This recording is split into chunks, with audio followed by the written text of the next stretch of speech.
नमस्कार, स्वागत है आप सभी का उत्तराखंड की खबरों में। मैं आपके साथ निकिता कश्यप। बुलेटिन की शुरुआत करते हैं। पीएम नरेंद्र मोदी आज उत्तराखंड के जागेश्वर धाम पहुंच गए हैं और जहां पीएम नरेंद्र मोदी ने पूजा अर्चना भी उनके द्वारा जो है वो की जाएगी और इसके बाद पिथौरागढ़ सभा के लिए वह रवाना होंगे और जहां वह करोड़ों की योजनाओं का शिलान्यास करेंगे। वही आपको बताते चले कि पीएम नरेंद्र मोदी के आगमन को लेकर जागेश्वर धाम को कुछ इस तरीके से सजाया गया है कि जागेश्वर धाम के पुजारी ने इस बारे में बताया कि पीएम नरेंद्र मोदी के यहां आगमन के बाद यहां का विकास होगा और जिससे कि पूरे क्षेत्रवासी उत्साहित भी हैं। उत्तराखंड दौरे को लेकर सुरक्षा एजेंसियों ने भी कमर कस ली है, जहां पुलिस प्रशासन अलर्ट मोड पर है। तो वहीं आपको बता दें कि पीएम की सुरक्षा को देखते हुए बाहरी व्यक्तियों की जागेश्वर में एंट्री पूरे तरीके से बंद कर दी गई है। कार्यक्रम को लेकर एसपीजी ने अधिकारियों के साथ दूसरी बैठक की और सुरक्षा के इंतजामों के अलावा तैयारियों का भी जायजा लिया गया।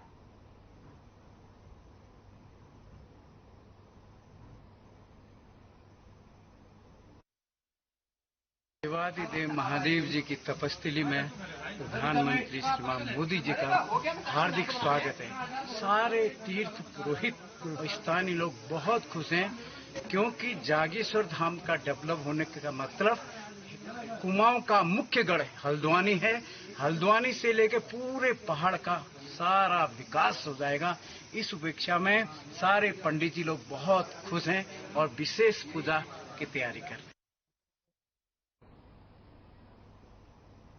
पौड़ी में भी मेरी माटी मेरा देश कार्यक्रम के कोट ब्लॉक और नेहरू युवा केंद्र के द्वारा अमृत कलश यात्रा का ब्लॉक स्तरीय आयोजन किया गया और जिसमें स्थानीय विधायक राजकुमार पौड़ी, ब्लॉक प्रमुख पूर्णिमा नेगी, विधायक प्रतिनिधि मनोज रावत और सांसद प्रतिनिधि धर्मवीर नेगी समेत काफी संख्या में लोग मौजूद रहे। वहीं आपको बताते चले कि पारंपरिक वाद्य यंत्रों के साथ सम्मानपूर्वक निकाली गई कलश यात्रा को विधायक ने गौरव का क्षण बताया।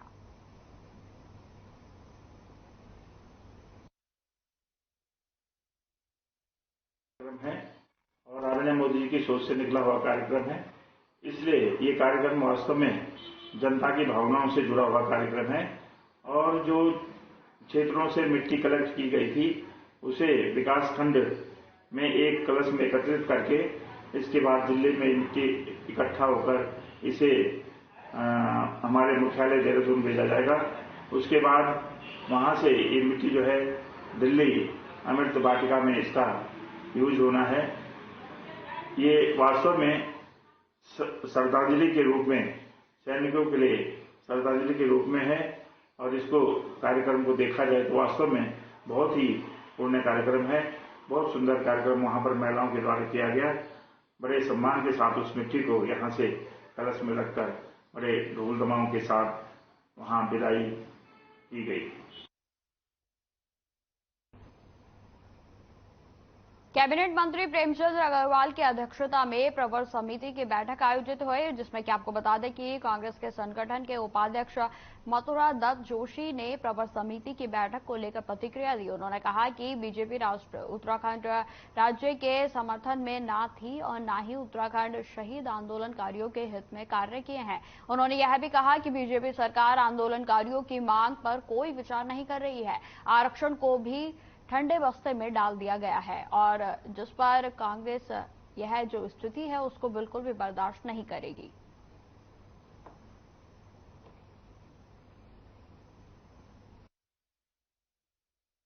भारतीय जनता पार्टी न उत्तराखंड राज्य की समर्थक थी, न उत्तराखंड राज्य के शहीदों के हित में उन्होंने कोई काम किया, न उत्तराखंड राज्य के लिए आंदोलन करने वाले आंदोलनकारी हैं उनकी समर्थक रही है। अगर ये समर्थक होती तो 2021-2017 से ये पार्टी सरकार में है, भारतीय जनता पार्टी सरकार चला रही है, लेकिन आंदोलनकारियों की मांग पर बिल्कुल विचार नहीं किया गया। जो आरक्षण माननीय तिवारी जी की सरकार ने उनको दिया था उसको भी उन्होंने ठंडे बस्ते में डालने का काम किया, उसमें भी कोई निर्णय नहीं लिया। 2/3 बहुमत की सरकार होने के बावजूद भी क्या जरूरत पड़ी थी आरक्षण के विधेयक को, आंदोलनकारियों के आरक्षण के विधेयक को प्रवर समिति को सौंपने की।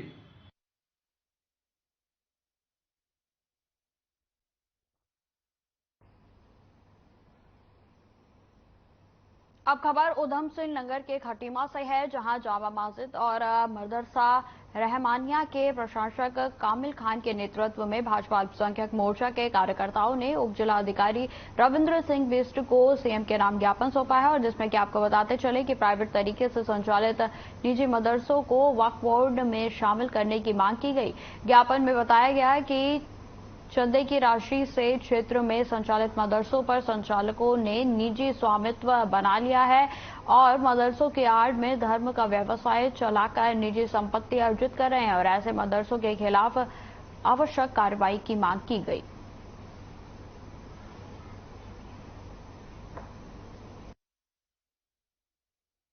भारतीय जनता पार्टी अल्पसंख्यक मोर्चे के आज मेंबरान यहाँ जिलाधिकारी महोदय के पास ज्ञापन देने आए थे। जैसा कि चल रहा है, कल माननीय मुख्यमंत्री जी ने भी कहा था कि जितने भी मदरसे हैं इनकी जांच की जाएगी और जो अवैध हैं उनको बंद किया जाएगा, और जो सही चल रहे हैं और लोग अपने स्तर से चला रहे हैं उनको उससे वक्फ बोर्ड में दर्ज कराया जाएगा। मोर्चा के लोग मेरे पास आए थे, उनका कहना यह है कि जो यहाँ पर खटीमा क्षेत्र के अंतर्गत जो प्राइवेट तौर पर से मदरसे चल रहे हैं उनको वक्फ बोर्ड के अंदर लिया जाए, ताकि जो भी हमारे न्यू एजुकेशन पॉलिसी उसमें लागू हो सके और जो वहाँ पर अध्ययनरत छात्र छात्राएं हैं उनका भविष्य में सुधार हो।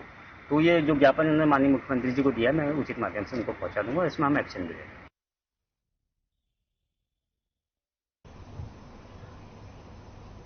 खबरें लगातार जारी रहेंगी, फिलहाल रुकते छोटे से ब्रेक के लिए।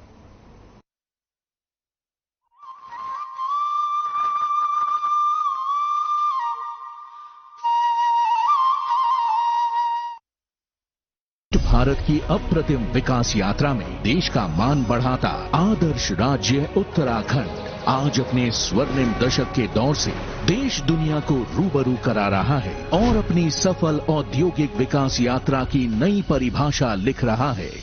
निवेशकों के पसंदीदा इन्वेस्टमेंट डेस्टिनेशन के रूप में उत्तराखंड आज अपार संभावनाओं से भरे इन्वेस्टमेंट सेक्टर्स में हो रहे हजारों करोड़ों के निवेश से आगे बढ़ रहा है।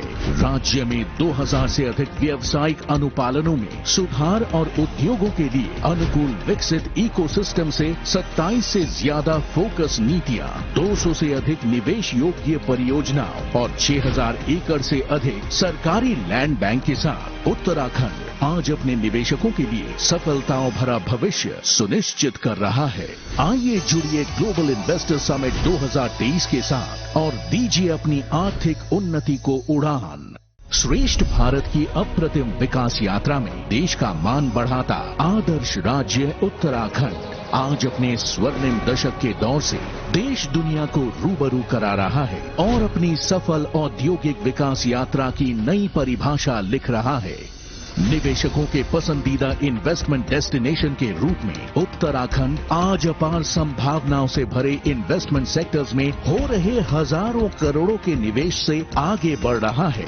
राज्य में 2000 से अधिक व्यावसायिक अनुपालनों में सुधार और उद्योगों के लिए अनुकूल विकसित इकोसिस्टम से 27 से ज्यादा फोकस नीतियां, 200 से अधिक निवेश योग्य परियोजनाओं और 6000 एकड़ से अधिक सरकारी लैंड बैंक के साथ उत्तराखंड आज अपने निवेशकों के लिए सफलताओं भरा भविष्य सुनिश्चित कर रहा है। आइए जुड़िए ग्लोबल इन्वेस्टर समिट 2023 के साथ और दीजिए अपनी आर्थिक उन्नति को उड़ान।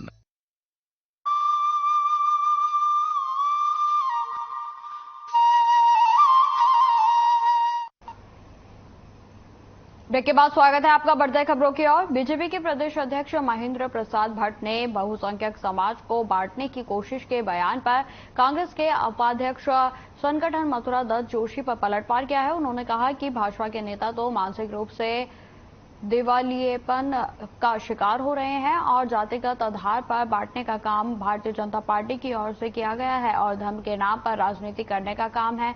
उन्होंने कहा कि अगर भाजपा जाति के आधार पर नहीं बांटती तो प्रधानमंत्री नरेंद्र मोदी क्यों कहते कि वह पिछड़ों के नेता हैं। उन्होंने कहा कि कांग्रेस की नीति सर्वधर्म समभाव, धर्मनिरपेक्षता, लोकतांत्रिक समाजवाद पार्टी के में विश्वास करती है और साथ ही उन्होंने यह भी कहा कि जातिगत जनगणना संवैधानिक अधिकार है और अगर भारतीय जनता पार्टी वास्तव में इस देश का विकास करना चाहती है तो निश्चित रूप से भाजपा को जातिगत जनगणना करनी पड़ेगी।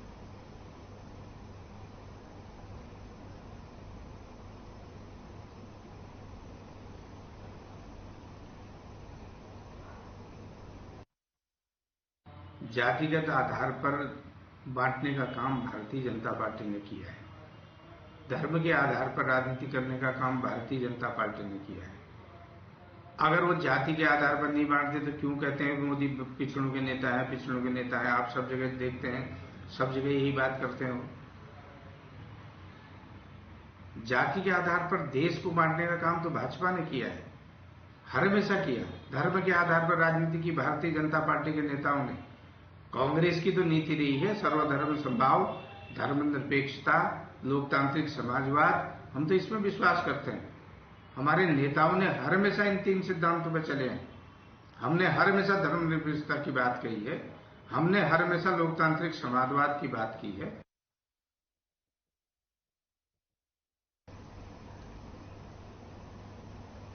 हल्द्वानी में पुलिस ने खुलासा करते हुए घरों से जेवरात चोरी करने वाले एक बड़े गिरोह का खुलासा किया है। वहीं आपको बताते चले कि बंद घरों में चोरी की घटनाओं को अंजाम देने वाले इस गैंग में नाबालिग सहित 5 शातिर चोरों को पुलिस ने गिरफ्तार किया है और इसके अलावा चोरी किए गए जेवरात को पिघलाकर खरीदने वाले ज्वेलर को भी गिरफ्तार कर लिया गया है। वहीं आपको बताते चले कि एसएसपी प्रहलाद मीणा ने बताया कि मुखानी क्षेत्रों में बंद घरों में चोरी हुई के मामले सामने आ रहे थे और जिस पर एसओजी ने शातिर चोरों के पास से ऑल्टो कार भी बरामद कर ली है और ये गैंग बंद घरों से केवल सोना और चांदी और नकदी ही चुराते हैं और आपको बताते चले कि पैसों को आपस में बांट लेते हैं और साथ ही सोने और चांदी की ज्वेलर्स के यहां पर बेचकर उसको पिघलाकर ठिकाने लगा देते हैं और पकड़े गए आरोपियों में एक मोतिहारी चंपारण बिहार का है और वहीं आपको बताते चले कि बाकी सभी हल्द्वानी के ही रहने वाले हैं। फिलहाल सभी से पूछताछ की जा रही है।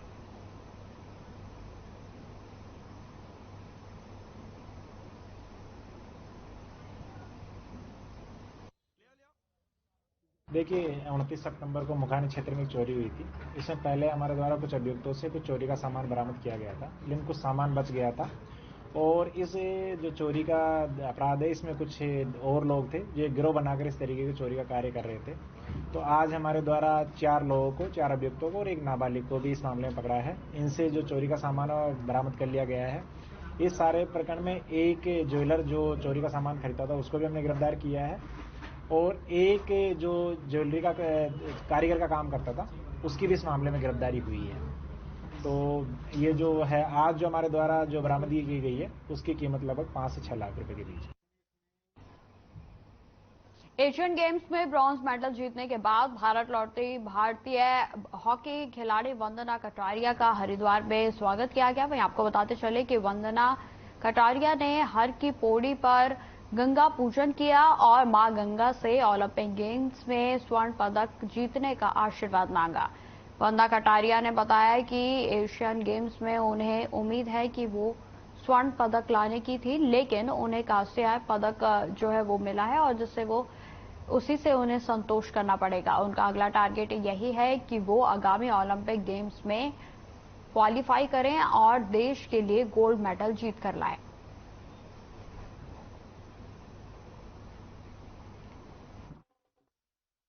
यही है कि अभी एक्चुअली जीतना तो गोल्ड था, तो कहीं ना कहीं हम लोग थोड़ा पीछे रह गए हैं अभी, पर हमारा हार्डवर्क है जो एज ए टीम हम लोग खेलने का है, तो वो आने वाले टूर्नामेंट में हमारा जो ओलंपिक क्वालिफाई है तो उसके लिए हम लोग पूरा तैयारी करेंगे अच्छे से। जो भी कमी रही है नेक्स्ट में लेंगे। ये अभी हमारे लिए, हमारे देश के लिए और ये ब्रॉन्ज मेडल अभी हम लोग लेंगे। उसके लिए यही है कि हमें आने वाला टूर्नामेंट है जो उसमें हमें ओलंपिक के लिए क्वालिफाई करना और ओलंपिक में गोल्ड लाना हमारा।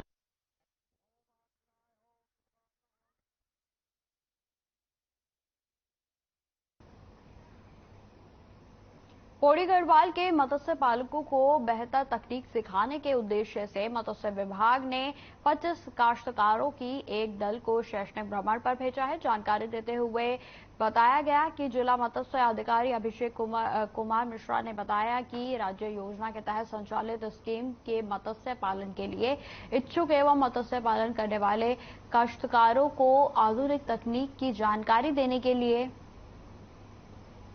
5 दिवसीय शैक्षिक भ्रमण पर भेजा गया है। उन्होंने यह भी बताया कि क्लस्टर आधारित मत्स्य पालन योजना के तहत बागेश्वर के डुंगरी गांव में बनाए गए 200 तालाबों में से भी यह काश्तकार आधुनिक मत्स्य खेती की बारीकियां सीखेंगे।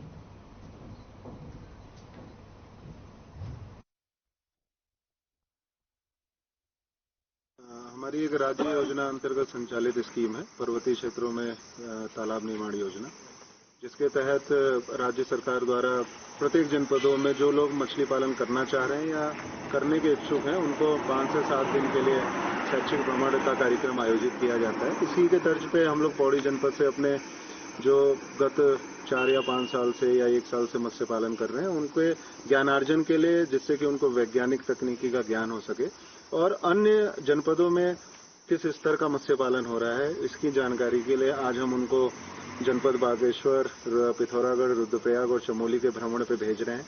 हमारा भ्रमण कार्यक्रम का एक ही उद्देश्य है कि हमारे जो काश्तकार हैं उनको अन्य जनपदों में जो मत्स्य पालन का उन्नत कार्य हो रहा है, वहां से नए नए लेटेस्ट टेक्नोलॉजी और वैज्ञानिक विधियों का ज्ञान। इसी के साथ एक प्रमुख योजना हमारी इस वर्ष से लागू हुई है, क्लस्टर आधारित मत्स्य पालन योजना।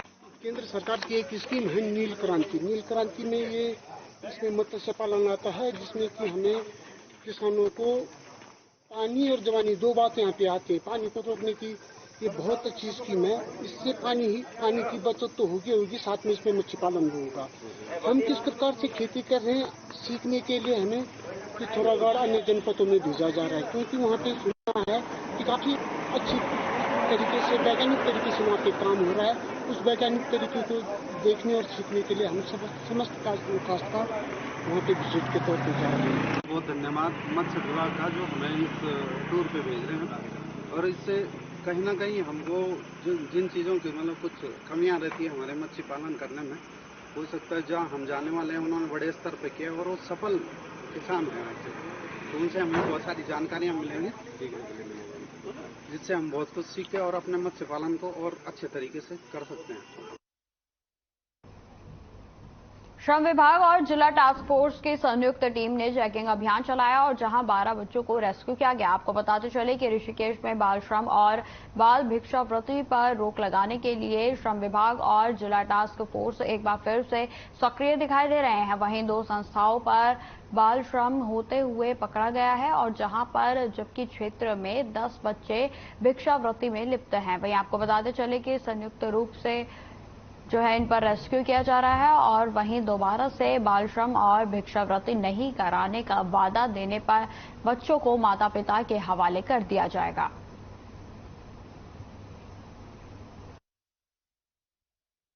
कि राष्ट्रीय बाल अधिकार संरक्षण आयोग है, उसके आदेश के क्रम में पूरे देश के सभी जिलों में ये कार्यक्रम चल रहा है, जहाँ पे बाल श्रम उन्मूलन और बाल भिक्षावृत्ति उन्मूलन को लेकर के पूरे जिलों में काम चल रहा है।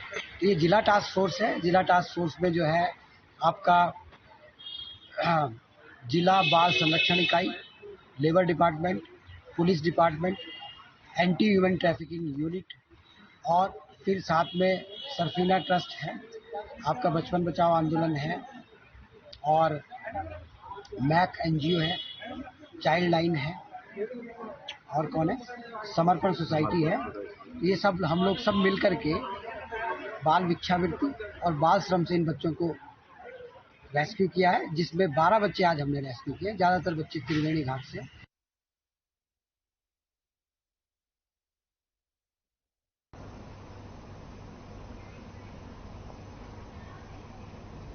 उधम सिंह नगर के रुद्रपुर में पुलिस को बड़ी सफलता हाथ लगी। आपको बताते चले कि पुलिस ने राधा स्वामी सत्संग से चोरी हुए ट्रैक्टर ट्रॉली को बरामद कर लिया है और साथ ही इस मामले में देश भर से अधिक मामले में लिप्त रहे शातिर चोरों को भी गिरफ्तार कर लिया गया।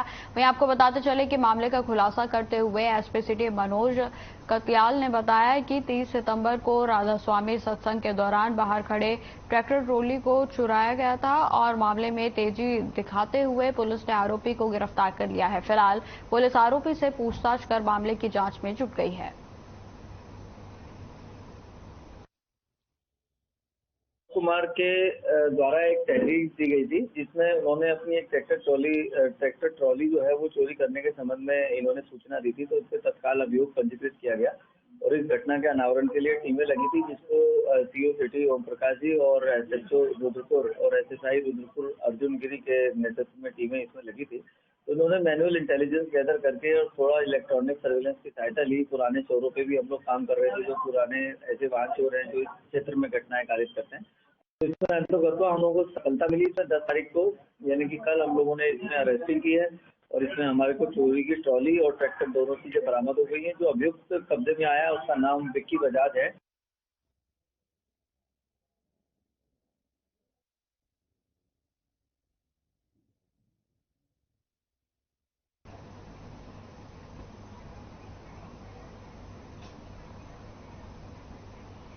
क्या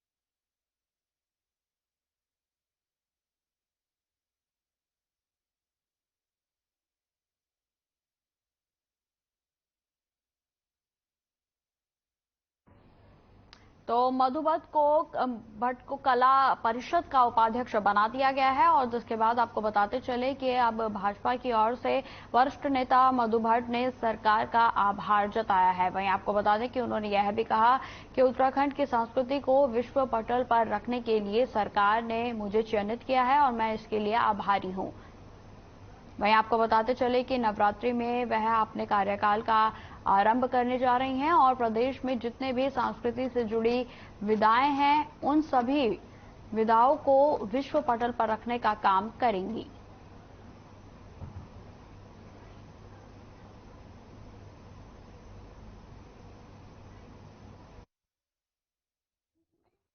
प्रथम तो मैं अपनी सरकार का धन्यवाद करती हूँ, संगठन का धन्यवाद करती हूँ। उन्होंने मुझे ये अहम जिम्मेदारी दी है और उत्तराखंड देवभूमि की जो संस्कृति का प्रचार प्रसार करने के लिए, यहाँ की संस्कृति को अक्षुण्ण रखने के लिए विश्व पटल पर रखने का एक मुझे सुअवसर प्रदान किया है। साथ ही में आने वाले समय में जिस प्रकार से माँ दुर्गा का नवरात्रि व्रत जो है प्रारंभ होने जा रहा है, इस पावन शुभ अवसर पर मैं अपने कार्यालय का और अपने काम का जो है वो विधिवत रूप से मैं उसमें पूरे उत्तराखंड की जो देव संस्कृति को प्रचारित प्रसारित करने का अभियान कर रही हूँ। इसमें बहुत सारी हमारी जितनी भी विधाएं हैं, प्राचीन विधाएं, वाद्य यंत्र है, उनको लेकर भी एक पूरा जन जागरूकता अभियान इसको मैं चलाने जा रही हूँ।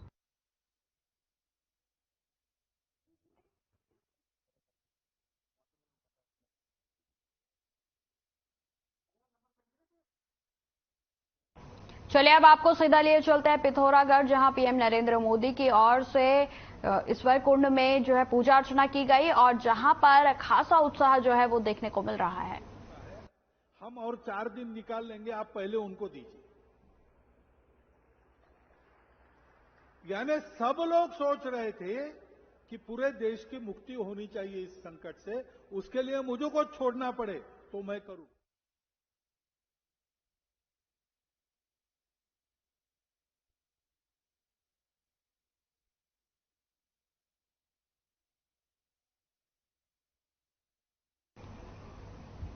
तो ये तस्वीरें हम आपको इस समय पिथौरागढ़ की दिखा रहे हैं, जहां पर पीएम नरेंद्र मोदी की ओर से आज जो है यहाँ का दौरा जो है प्रस्तावित है। वहीं आपको बताते चले कि उनकी तरफ से जो है पार्वती कुंड में पूजा अर्चना की जा रही है और जहां महापुजारी उनकी जो है पूजा करवा रहे हैं। वहीं आपको बताते चले कि इस समय सीएम पुष्कर सिंह धामी भी उनके साथ मौजूद हैं और साथ ही साथ अन्य अधिकारी भी जो है वो मौजूद हैं। वहीं आपको बताते चले कि सुरक्षा को भी जो है पुख्ता इंतजामों को देखते हुए पूरे तरीके से मंदिर में आम यात्रियों का आना जाना जो है प्रतिबंधित कर दिया गया है। और ये तस्वीरें हम आपको दिखा रहे हैं जो बेहद ही मनमोहक हैं और जहां पीएम की ओर से जो है पूजा अर्चना की जा रही है और ईश्वर से देश की प्रगति के लिए उनकी ओर से कामना की गई।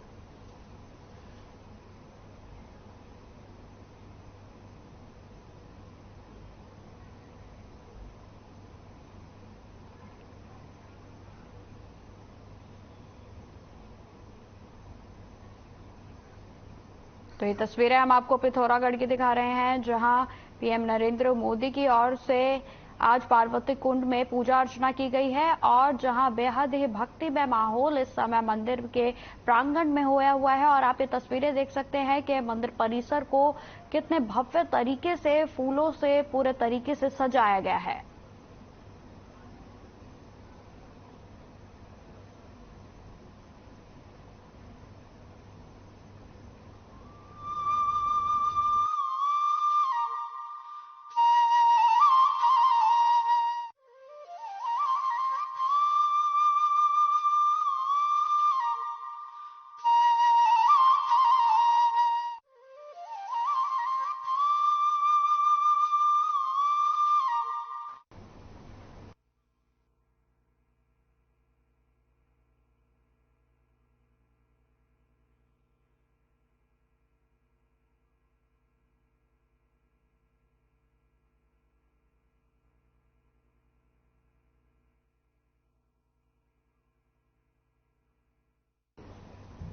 तो ये तस्वीरें हम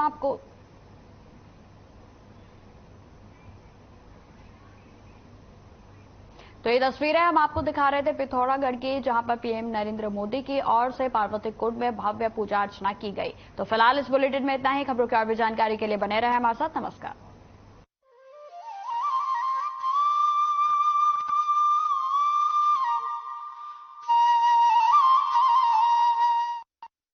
श्रेष्ठ भारत